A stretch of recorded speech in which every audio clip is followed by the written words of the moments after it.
నమస్తే ఫ్రెండ్స్, నేను మీ Shravani Harsha. Welcome back to our channel. ఇవాళ మన కథ మోసం.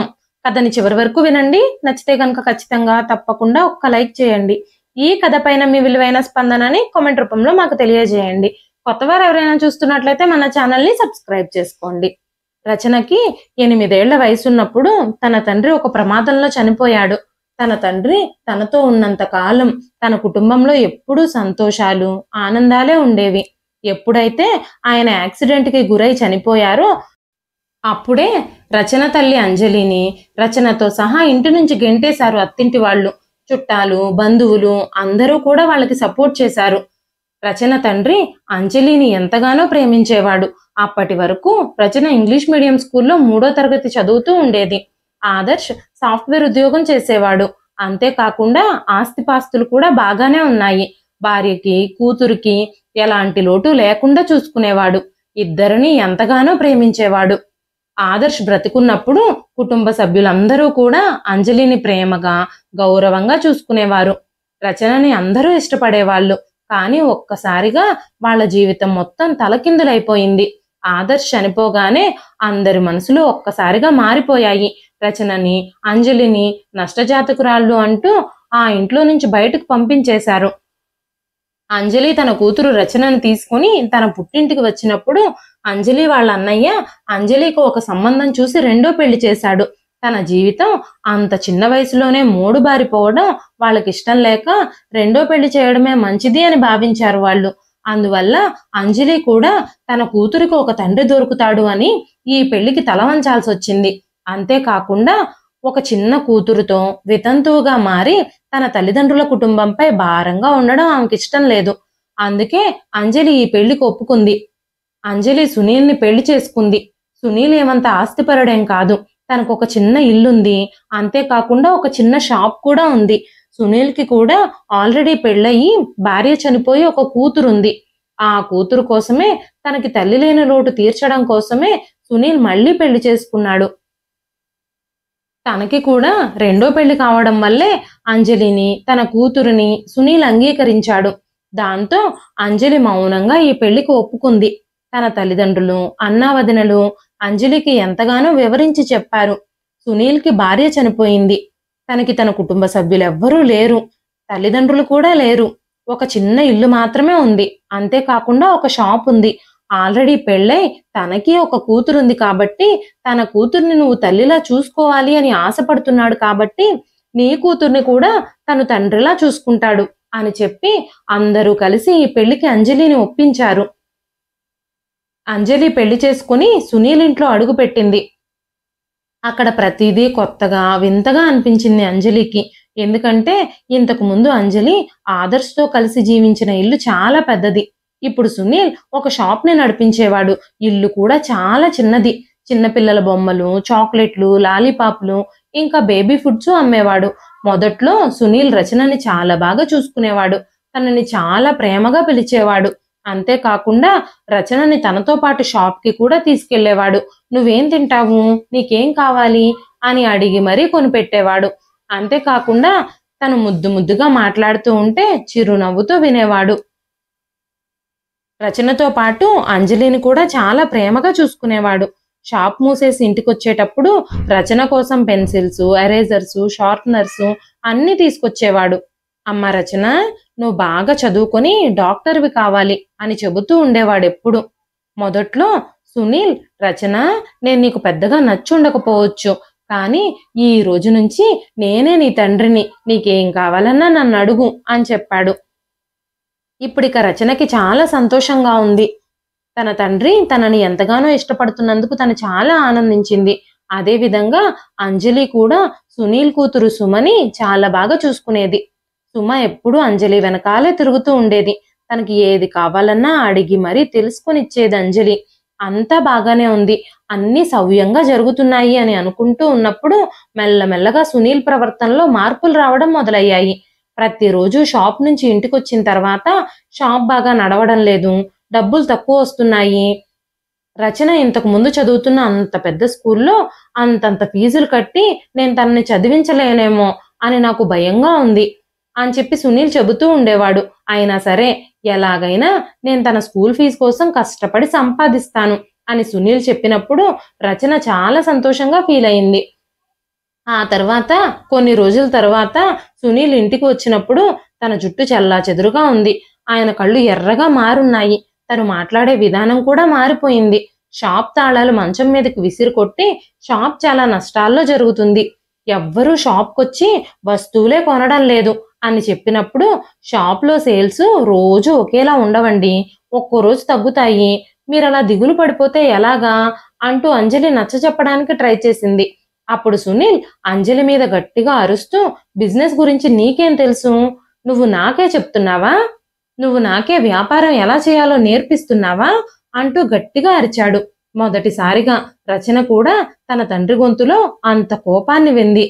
అదే రోజు రాత్రి నిద్రపోయేటప్పుడు రచన తన తల్లి అంజలిని, అమ్మా, నాన్నెందుకు సాయంత్రం అంత కోపంగా ఉన్నాడు?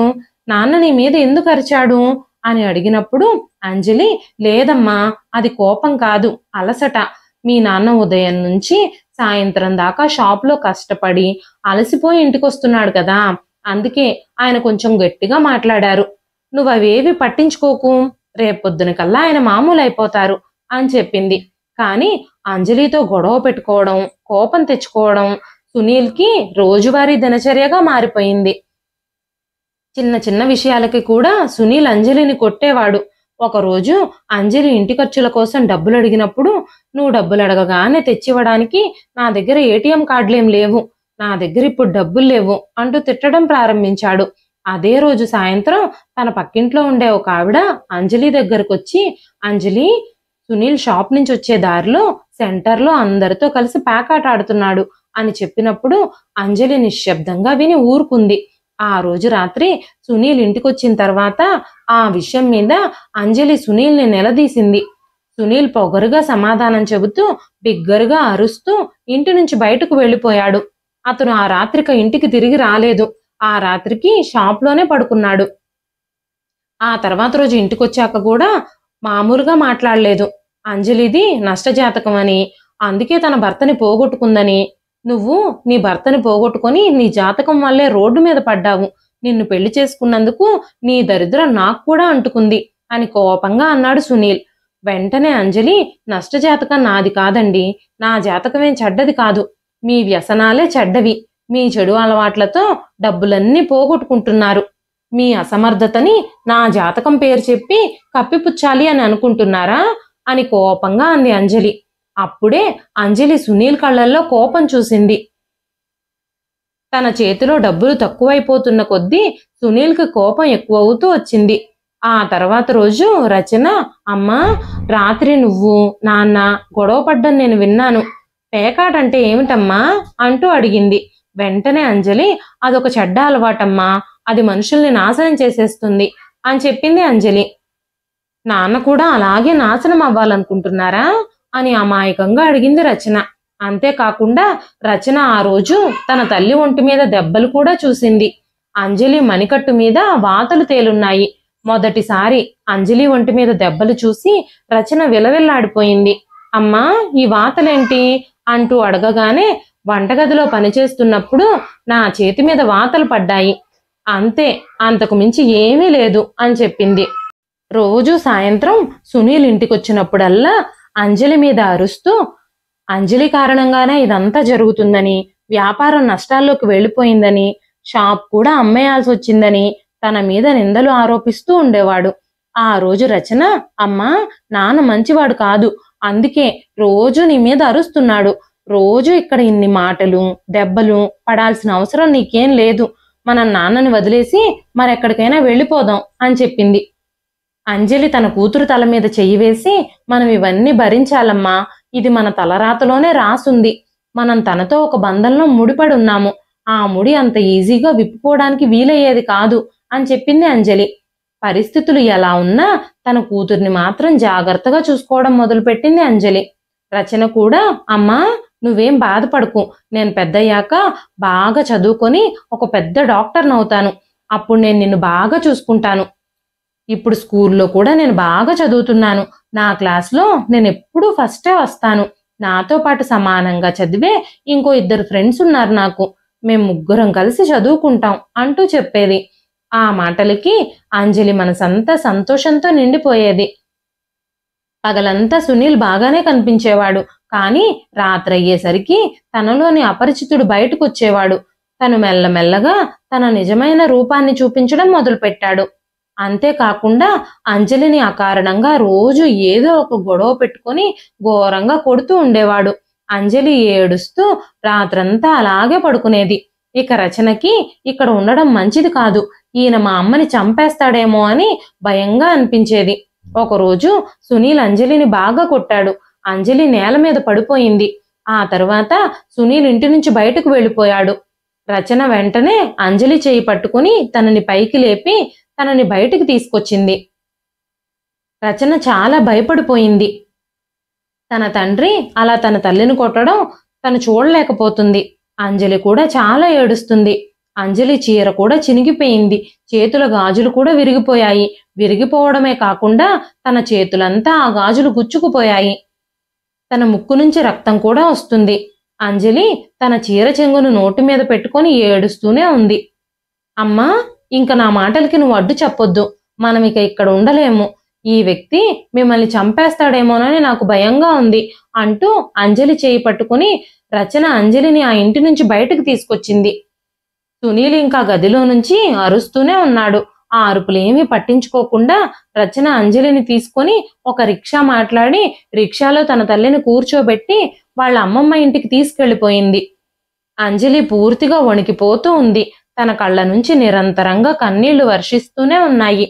తన తల్లి ఆ విధంగా ఏడవడం, అంత బాధపడడం రచన ఎప్పుడూ చూడలేదు. రచన తన అమ్మమ్మ వాళ్ళింటికి వెళ్ళినప్పుడు తను తలుపులు తట్టినప్పుడు రచన వాళ్ళ పెద్దతో తలుపు తెరిచింది. అంజలి పరిస్థితి చూసిన తర్వాత తను భయపడిపోయింది. త్వరగా తనని ఇంటి లోపలికి తీసుకెళ్లి సోఫాలో కూర్చోబెట్టింది. అంతలోనే రచన వాళ్ళ అమ్మమ్మ అక్కడికొచ్చింది. వెంటనే అంజలి తన తల్లిని కౌగిలించుకొని ఏడ్చింది. అమ్మా, నేనిప్పుడు ఇంకక్కడికి వెళ్ళను. అక్కడ నన్ను తను బ్రతకనిచ్చేలా లేడు అంటూ తీవ్రంగా ఏడవడం ప్రారంభించింది. నేను ఆ వ్యక్తితో కలిసి జీవించడానికి చాలా ప్రయత్నించాను. కాను అతను మనిషి కాదమ్మా, మనిషి రూపంలో ఉన్న మృగం. అతడు జూదానికి బానిసైపోయాడు, తాగుడికి కూడా బానిసయ్యాడు. ఒక్కొక్కటిగా ఇంట్లో సామాన్లన్నీ అమ్ముకుంటూ వచ్చాడు. నా ఒంటి మీద ఉన్న నగల్ని కూడా అమ్మేసుకున్నాడు. అంతేకాకుండా జూదంలో ఓడిపోయిన ప్రతిసారి ఇంటికొచ్చి నా మీద కోపం తెచ్చుకుంటాడు, నన్ను కొడతాడు.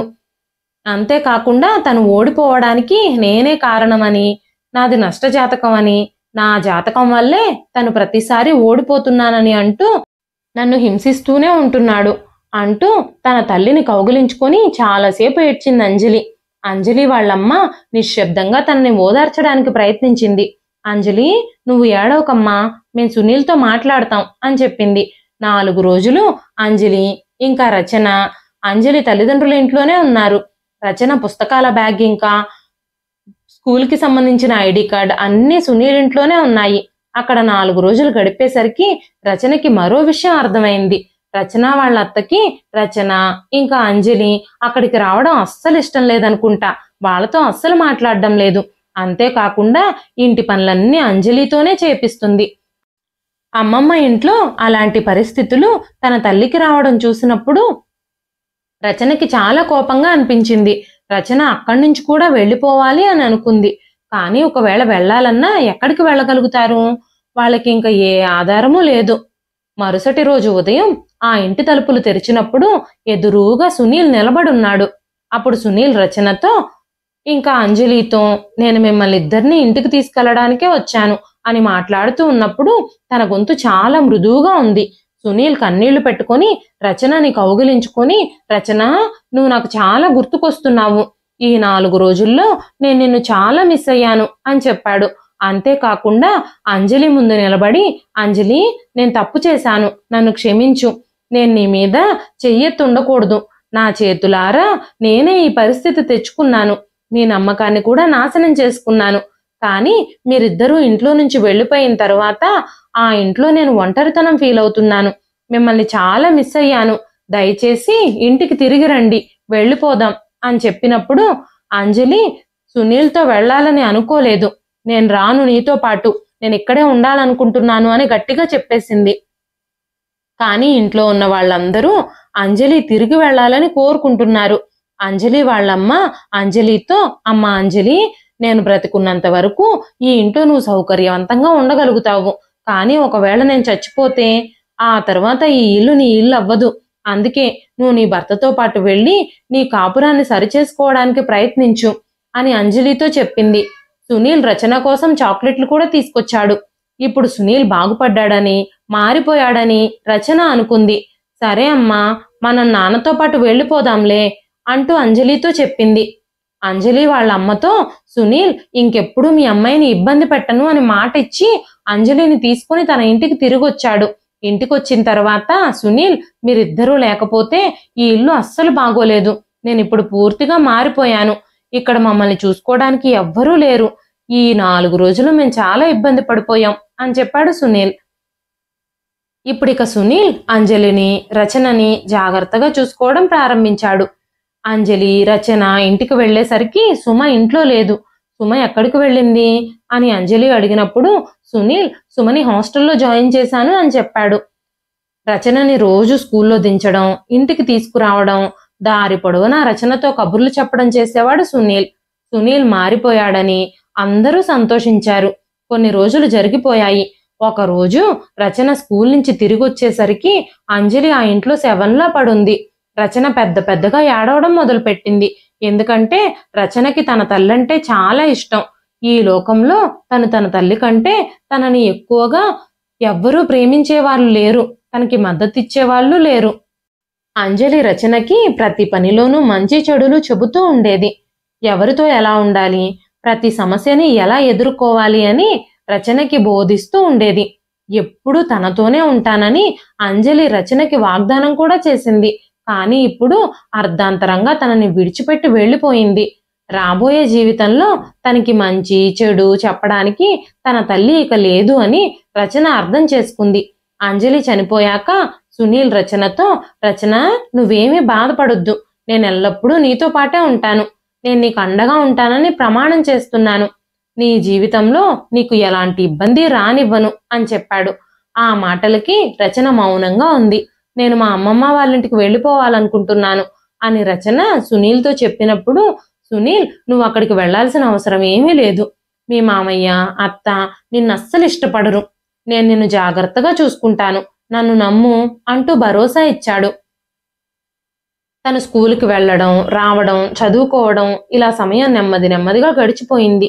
స్కూల్ చదువులు పూర్తయి ఇప్పుడు రచన కాలేజీకి కూడా వెళ్లడం ప్రారంభించింది. తను తన తండ్రితో పాటే ఉండిపోయింది.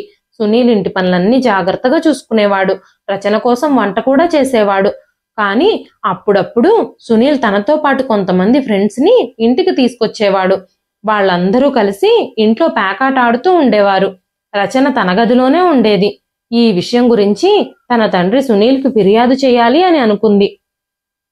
ఒకరోజు రచన సునీల్తో, నాన్న, మీ స్నేహితులని రోజు ఇంటికి తీసుకురావద్దు, మన ఇంట్లో తాగి మీరందరూ కలిసి పేకాట ఆడొద్దు, ఇవన్నీ నాకు నచ్చడం లేదు అని చెప్పినప్పుడు సునీల్, నేను ఆ అలవాటుకి బానిసైపోయానమ్మా, ఏం చేయమంటావు, కానీ నేను మెల్లమెల్లగా నా అలవాట్లను తగ్గించుకుంటాను అని చెప్పాడు. ఒకరోజు సునీల్ ఎవరితోనో ఫోన్లో మాట్లాడడం రచన వింది. బంగారు గుడ్లు పెట్టే బాతు ఇప్పుడు నా దగ్గరే ఉంది, కానీ ప్రతిదానికి కొంచెం సమయం పడుతుంది అంటూ మాట్లాడుతూ ఉన్నాడు. ఆ మాటలు రచనకి అర్థం కాలేదు. ఎవరిని ఉద్దేశించి తన తండ్రి ఫోన్లో మాట్లాడుతున్నాడో కూడా తనకి తెలియలేదు.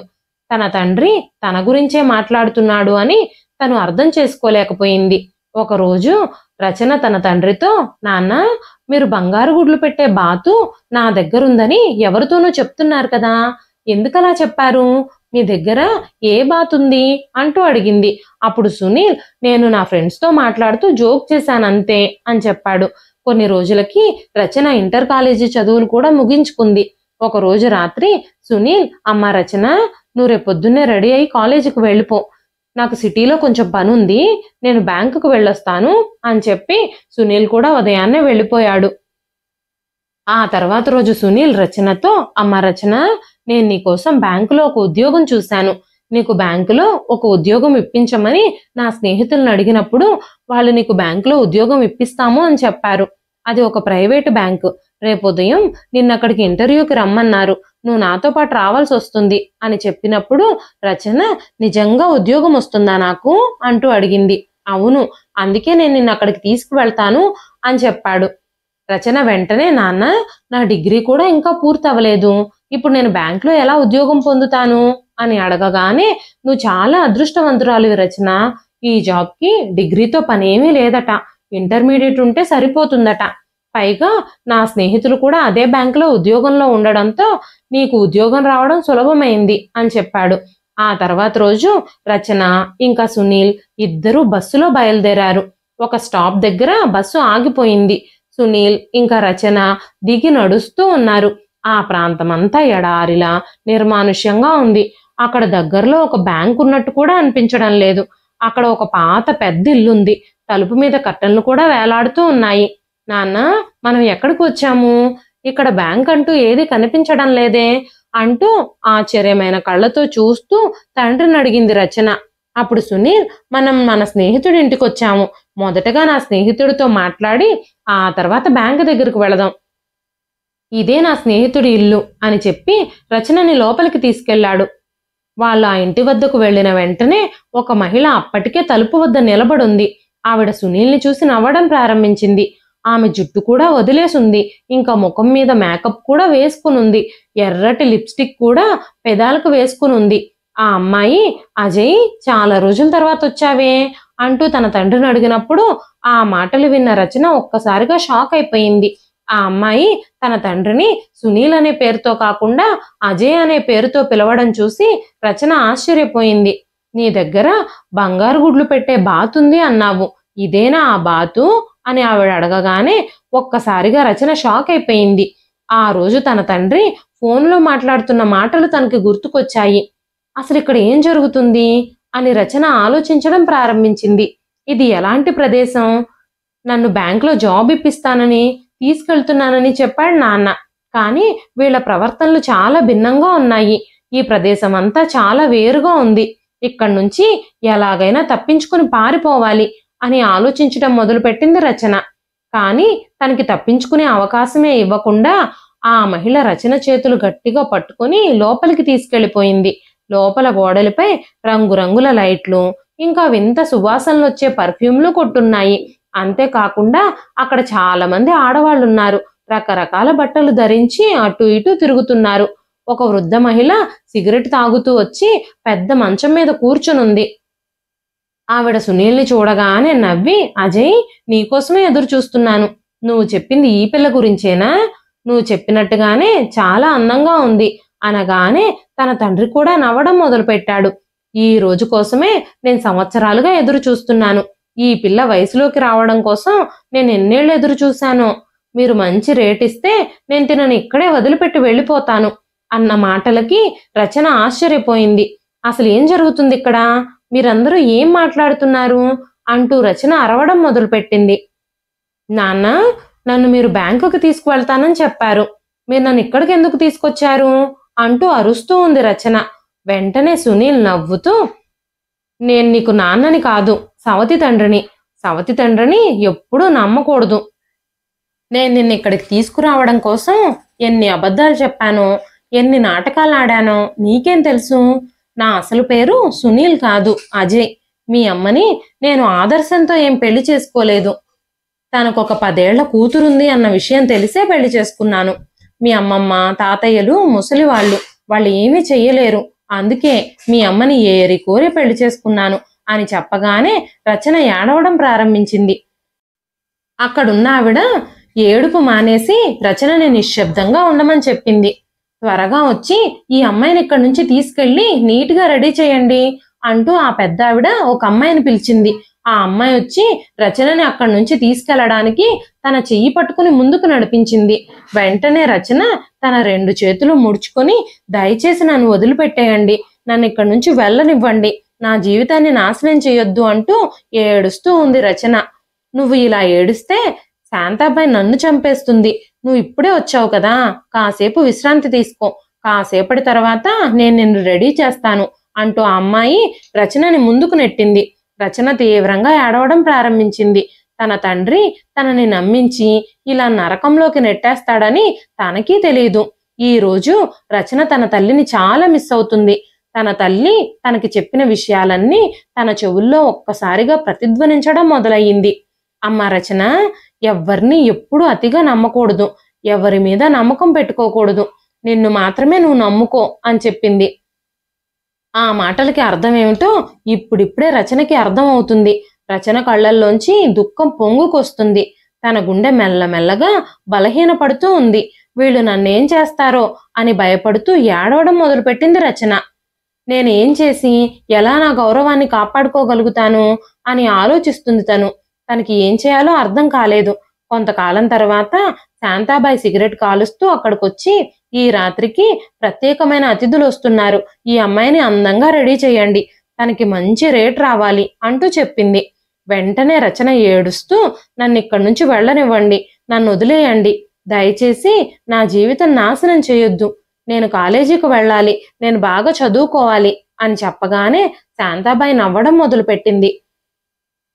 పాఠశాల, కళాశాల బాలికలు మాత్రమే ఇక్కడికి వస్తారు, కానీ వాళ్ళ అదృష్టం ఏమిటి అనేది నేనే నిర్ణయిస్తాను అంటూ ఆవిడ పెద్ద పెద్దగా నవ్వుతూ చెప్పింది. ఈ మాటలు విన్న వెంటనే రచన నేల మీద కూర్చొని ఆవిడ పాదాలు పట్టుకొని, దయచేసి నన్ను వదిలేయండి అంటూ ఏడవడం మొదలుపెట్టింది. కానీ శాంతాబాయి రచన మాటల్ని అస్సలు వినలేదు. ఎవ్వరైనా తన మీద ఎందుకు జాలి చూపిస్తారు? తను తన తండ్రిగా నమ్మిన వ్యక్తే తనని మోసం చేసి ఇక్కడ అమ్మేశాడు అని ఆలోచిస్తూ ఉంది రచన. సాయంత్రం అయ్యింది. అక్కడ ఒక వేలంపాట జరగబోతోంది. రచనని అందంగా రెడీ చేసి అక్కడ ఒక గది దగ్గరకు తీసుకెళ్లారు. రచన ఆ గదిలోకి ప్రవేశించినప్పుడు అక్కడ తన సవతి తండ్రి సునీల్ కూడా కనిపించాడు. అక్కడ ఇంకా చాలా మంది పురుషులు కూర్చునున్నారు. సునీల్ని చూసిన రచన గట్టిగా ఏడవడం మొదలుపెట్టింది. నాన్న, దయచేసి నన్ను ఇక్కడి నుంచి తీసుకెళ్ళిపోండి, నన్ను రక్షించండి అని. కానీ సునీల్ బిగ్గరగా నవ్వడం ప్రారంభించాడు. నిన్నిక్కడికి తీసుకురావడానికి, నీ నమ్మకాన్ని గెలవడానికి నేనెంత ప్రయత్నించానో నీకేం తెలుసు? నీకోసం చాలా డబ్బులు ఖర్చు చేశాను. నేను నిన్ను వదిలేస్తానని ఎలా అనుకుంటున్నావు? నువ్వు చిన్నప్పుడు చాలా అందంగా ఉండేదానివి. నీకోసమే మీ అమ్మని పెళ్లి చేసుకున్నాను.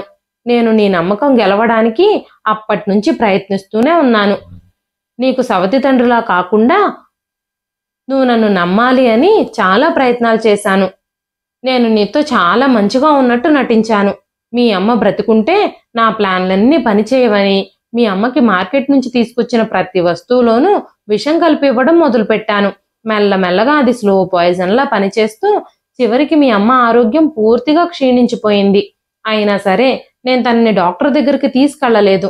ఒకరోజు మీ అమ్మ చనిపోయింది. ఇప్పుడిక నువ్వు ఏమయ్యావు అని అడిగే వాళ్ళెవ్వరూ లేరు. నేను సుమని కూడా ఇలాగే అమ్మేశాను. మీరు అడిగినప్పుడు హాస్టల్లో ఉందని చెప్పాను కదా, అదంతా అబద్ధం. నాకు సుమ కూడా సొంత కూతురు కాదు. తను నా సొంత కూతురు నువ్వు అనుకుంటున్నావా? తను కూడా నీలాంటిదే. తనని కూడా నేను ఎప్పుడో అమ్మేశాను. ఇప్పుడైనా నువ్వు వాస్తవాల్ని అర్థం చేసుకో అని చెబుతూ ఉన్నప్పుడు ఆశ్చర్యమైన కళ్ళతో రచన సునీల్ వైపే చూస్తూ ఉండిపోయింది. ఇలాంటి వాళ్ళు కూడా ఉంటారా ఈ సమాజంలో? నా కోసం ఈ ప్రపంచంలో ఎవ్వరూ లేరు అని ఏడవడం మొదలుపెట్టింది రచన. ఇప్పుడు శాంతాబాయి అక్కడికి వచ్చి, నువ్వు ఏడు పాపు, మేకప్ అంతా చెరిగిపోతుంది, నువ్వు వాళ్ళకి అందంగా కనిపిస్తేనే నీకు మంచి రేట్ వస్తుంది అంటూ గట్టిగా అరిచింది. అక్కడ ఒక వేలంపాట జరిగింది. సునీల్ చాలా సంతోషంగా, నువ్వు నిజంగా నా బంగారు బాతువే, నా జీవితాంతం సరిపోయేంత డబ్బుని నువ్వు నాకు సంపాదించి పెట్టావు, అంత డబ్బుకి నువ్వు అమ్ముడుపోయావు, ఇప్పుడిక నేను హాయిగా కూర్చొని తింటాను, నువ్వు ఇక నీ జీవితాంతం ఈ శాంతాబాయికి బానిసగా ఉండు అని చెప్పి అక్కడి నుంచి వెళ్ళిపోయాడు సునీల్. ఆ తరువాత రచనని గదిలోకి తీసుకెళ్లి ఒక పెద్ద గదిలో లాక్ చేశారు. అక్కడ తప్పించుకోవడానికి కూడా వేరే మార్గం లేదు. ప్రాణం లేని శవంలాగా రచన అద్దం ముందు నిలబడి తన అదృష్టం ఎందుకిలా మారిపోయిందోనని ఆలోచించడం ప్రారంభించింది. ఆ రాత్రి తన జీవితం నాశనం అవ్వకుండా కాపాడమని ఆ భగవంతుణ్ణి ప్రార్థిస్తూనే ఉంది. నాలాంటి అమ్మాయిలు ఇక్కడ చాలా మందే ఉన్నారు. డబ్బు కోసం ఎవరో ఒకరు వాళ్ళని అమ్మేశారు. తర్వాత కాసేపటికి రచన గదిలోకి ఒక వ్యక్తి వచ్చాడు. తన పూర్తి బలాన్ని రచన మీద ప్రయోగించడానికి ప్రయత్నించాడు. వెంటనే రచన అతన్ని గట్టిగా కొట్టి నేల మీద పడేసింది. అతను రచనని కొట్టడానికి తన బూటు కాలు పైకెత్తగానే రచన తన తల మీద ఒక్క దెబ్బ వేసింది. తను కింద పడిపోయాడు. ఆ తర్వాత తలుపులు తెరిచి ఆ వ్యక్తి బయటకు వెళ్ళినప్పుడు శాంతాబాయికి రచన మీద కంప్లైంట్ ఇచ్చాడు. తను ఇచ్చిన డబ్బులు తిరిగి ఇచ్చేయమని అడిగాడు. అప్పుడు శాంతాబాయ్ రచన దగ్గరకొచ్చి రచనని లాగిపెట్టి కొట్టి, నువ్వు సజీవంగా ఉండాలనుకుంటే నోరు మూసుకుని పడుండు, లేదంటే నా చేతుల్లో చచ్చిపోతావు అంటూ తన 2 కళ్ళల్లో కారం కొట్టింది. రచన కారం మంటకి విలవిల్లాడిపోయింది. చాలాసేపు వరకు తనకి కళ్ళు కనిపించలేదు. ఇప్పుడు నువ్విక్కడ నాకు అమ్ముడు పోయావు. ఈ రోజు నుంచి నువ్వు నా బానిసవి. నువ్వు నేను ఎలా చెబితే అలా వినాలి అని చెప్పింది. నన్ను రక్షించండి, నన్ను వదిలేయండి, నేను ఇవన్నీ చెయ్యలేను అంటూ తీవ్రంగా ఏడుస్తుంది రచన. ఆ రాత్రంతా ఆ కారం మంటతో ఏడుస్తూనే ఉంది రచన. ఉదయానికి తను కళ్ళు తెరిచి చూసినప్పుడు తను ఒక చీకటి గదిలో ఉంది. తన కళ్ళ ముందంతా చీకటి, తనకి ఏమీ కనిపించడం లేదు. చాలాసేపటి తర్వాత ఒక అమ్మాయి రచన కోసం టిఫిన్ తీసుకొచ్చింది. అంతేకాకుండా ఒక కస్టమర్ ఆమె కోసం మధ్యాహ్నం వస్తాడని, సిద్ధంగా ఉండమని చెప్పి వెళ్ళిపోయింది. రాత్రి ప్రవర్తించినట్టు నువ్వు ఇతనితో కూడా తప్పుగా ప్రవర్తిస్తే కఠినమైన శిక్షలు పడతాయని చెప్పి తను వెళ్ళిపోయింది. ఆ ప్లేట్లో ఉన్న ఆహారం వైపు కూడా చూడాలనిపించలేదు రచనకి. నేను ఇక్కడి నుంచి ఎలాగైనా తప్పించుకోవాలి అనుకుని నేల మీద కూర్చుని ఏడుస్తూ ఉంది రచన. కాసేపటి తర్వాత శాంతాబాయ్ అక్కడికొచ్చి, ఈ నగరంలోని చాలా పెద్ద వ్యాపారవేత్త మీకోసం వచ్చారు, త్వరగా రెడీ అవ్వమని చెప్పింది. 2 గంటలు తన చుట్టుపక్కల ఉన్న అమ్మాయిలందరూ కలిసి తనని రెడీ చేశారు. తన శరీరంలో జీవమే లేనట్టుగా తన చేతులు కాళ్ళు కదులుతూ ఉన్నాయి. తను మెల్లగా ముందుకు నడుస్తూ వెళ్ళింది. తన కన్నీళ్లు కూడా ఇంకిపోయాయి. ఇక తనకి ఏడవడానికి కన్నీళ్లు కూడా రావడం లేదు. నువ్వు కాస్త నవ్వుతూ ఉండు, ఇలా ఏడుపు మొహంతో కస్టమర్ ఎదురుగా కూర్చుంటే వాళ్ళు చాలా చిరాకు పడతారు అని చెప్పింది శాంతాబాయ్. ఆ తరువాత ఆ గది నుంచి ఆవిడ వెళ్ళిపోయింది. రచన గది లోపలే కూర్చుని కన్నీళ్లు తుడుచుకుంటూ ఉంది. అమ్మాయి సిద్ధంగా ఉంది. లోపలికి రమ్మని ఆ వ్యక్తితో చెప్పినప్పుడు ఆ వ్యక్తి లోపలికొచ్చాడు. ఆ వ్యక్తి వయసు 25 లోపే ఉంటుంది. ఇక తన జీవితం ఆ నరక కూపంలో మగ్గిపోబోతోందని, నాశనం అవబోతోందని రచన లోపలే కుమిలిపోతూ ఉంది. ఆ వచ్చిన వ్యక్తి అక్కడ చాలా మంది అమ్మాయిల్ని చూసి రచన వైపు చూసి చాలాసేపు తదేకంగా చూస్తూ ఉండిపోయాడు. నాకు రాత్రికి ఈ అమ్మాయే కావాలి అని చెప్పాడు. కానీ అతని చూపులు రచనని కలవరపెడుతున్నాయి. ఆ తరువాత సాయంత్రం అతను తన రచన గదిలోకి వచ్చినప్పుడు రచన అతన్ని గుర్తుపట్టింది. మీరు రోహిత్ కదా, నా చిన్ననాటి స్నేహితుడు. నేను 3వ తరగతిలో ఉన్నప్పుడు మనం కలిసి చదువుకునేవాళ్ళం అని చెప్పినప్పుడు రచన కళ్ళు ఒక్కసారిగా మెరిశాయి. నిజమే, నేను రోహిత్నే. నిన్నిక్కడి నుంచి బయటపడేయడానికే నేను ఇక్కడికి వచ్చాను.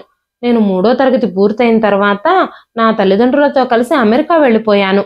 ఒక 6 నెలల క్రితమే ఇక్కడికి వచ్చాను. నీకోసం చాలా వెతికాను. అమెరికా వెళ్ళిన తర్వాత నేను నిన్ను చాలా మిస్ అయ్యాను. తెలియకుండానే నేను నిన్ను ప్రేమించడం మొదలుపెట్టాను. చాలా రోజులు వెతికిన తర్వాత నాకు నీ ఆచూకీ తెలిసింది. ఆ తర్వాతే మీ అమ్మ చనిపోయిందని, మీ సవతి తండ్రి చాలా చెడ్డవాడని, తను అమ్మాయిల్ని అమ్మేసే బ్రోకర్ అని నేను తెలుసుకున్నాను. 2 రోజుల క్రితం నిన్నిక్కడికి తీసుకొచ్చినప్పుడు కూడా నేను మిమ్మల్ని ఇక్కడి వరకు ఫాలో చేశాను. ఇక్కడికి తీసుకొచ్చేటప్పుడే నీ అడ్రస్ నాకు తెలిసింది. మిమ్మల్ని రక్షించుకోవడం కోసం నేను చాలా ప్రయత్నించాను, కానీ ఆ రోజు కుదరలేదు. అందుకే ఈ రోజు నేను కస్టమర్ రూపంలో ఇక్కడికి వచ్చాను అని చెప్పినప్పుడు రచన ఆశ్చర్యపోయింది. రోహిత్, నన్ను ఇక్కడి నుంచి నువ్వు ఎలాగైనా బయటకు తీసుకెళ్ళు, నన్ను రక్షించు, నీకు జీవితాంతం రుణపడి ఉంటాను అంటూ 3 రోజుల నుంచి జరిగిన విషయాలన్నీ చెప్పింది. రోహిత్ రచన చేయి పట్టుకొని బయటకు నడిచాడు. వాళ్ళిద్దరినీ చూసి శాంతాబాయ్ ఆశ్చర్యపోయింది. మీరేం చేస్తున్నారు సార్? మీరు మా అమ్మాయిల్ని ఎక్కడికి తీసుకెళ్తున్నారు అని అడిగినప్పుడు రోహిత్, తిను నా స్నేహితురాలు, తినకి ఇక్కడ ఉండదు అని చెప్పినప్పుడు శాంతాబాయ్, మీరిచ్చిన డబ్బులకి ఆ అమ్మాయిని వాడుకోవడానికి మాత్రమే పనికొస్తాయి. మీరు తన్ని ఇక్కడి నుంచి విడుదల చేసి తీసుకెళ్ళాలి అని అనుకుంటే మీరు తనకి ధర చెల్లించాల్సి ఉంటుంది. తనని నేను చాలా ధర పెట్టి కొనుక్కున్నాను అని చెప్పినప్పుడు రోహిత్ ఒక సూట్ కేసులో డబ్బులు శాంతాబాయికి ఇచ్చి రచనని గట్టిగా పట్టుకొని, తిను నా మనిషి అని చెప్పినప్పుడు రచన పెదవుల మీద చిన్న చిరునవ్వు వచ్చింది. అక్కడున్న అమ్మాయిలందరూ రచనని ఆశ్చర్యంగా చూడడం ప్రారంభించారు. ఇలా అక్కడ ఎప్పుడూ ఎవ్వరికీ జరగనే లేదు. అక్కడున్న వాళ్ళందరికీ చాలా ఆశ్చర్యంగా అనిపించింది. రోహిత్ తనని రక్షించడం రచనకి కూడా కలలా ఉంది. ఇక భయపడాల్సిన అవసరం లేదని, నా జీవితం నాశనం అయిపోలేదని రచన అనుకోవడం మొదలుపెట్టింది. రోహిత్ రచన చేయి పట్టుకుని ఆ ఇంటి నుంచి బయటకు నడిచాడు. నా కోసం ఎక్కడి వరకు వచ్చాయో, స్నేహితుడైనా నాకొకరున్నారు అని రచన చాలా గర్వంగా ఫీల్ అయింది. అంతేకాకుండా రోహిత్ రచనతో పాటు అక్కడ చిక్కుకున్న అమ్మాయిలందరినీ కాపాడాడు.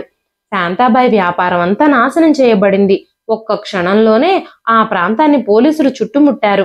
శాంతాబాయిని, రచన సవతి తండ్రి సునీల్ని పోలీసులు అదుపులోకి తీసుకున్నారు. వాళ్ల మీద కఠినమైన చర్యలు తీసుకున్నారు.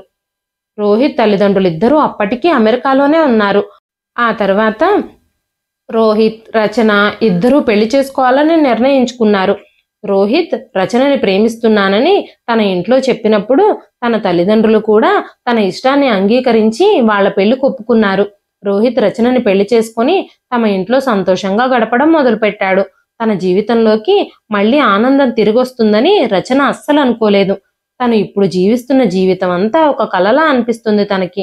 ప్రతి ఆడపిల్ల తన మీద ఎవరు ఎంత ప్రేమ చూపిస్తున్నా సరే ఎవ్వరినీ గుడ్డిగా నమ్మకూడదని తన తల్లి చెప్పిన మాటలు రచనకి ఇప్పుడే అర్థమయ్యాయి. ఇదండి ఈ రోజు కథ. ఈ కథ మీకు ఎలా అనిపించింది?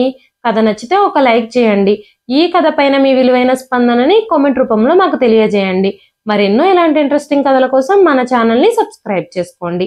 మరొక మంచి కథతో రేపు మళ్ళీ కలుస్తానండి. అంతవరకు సెలవు.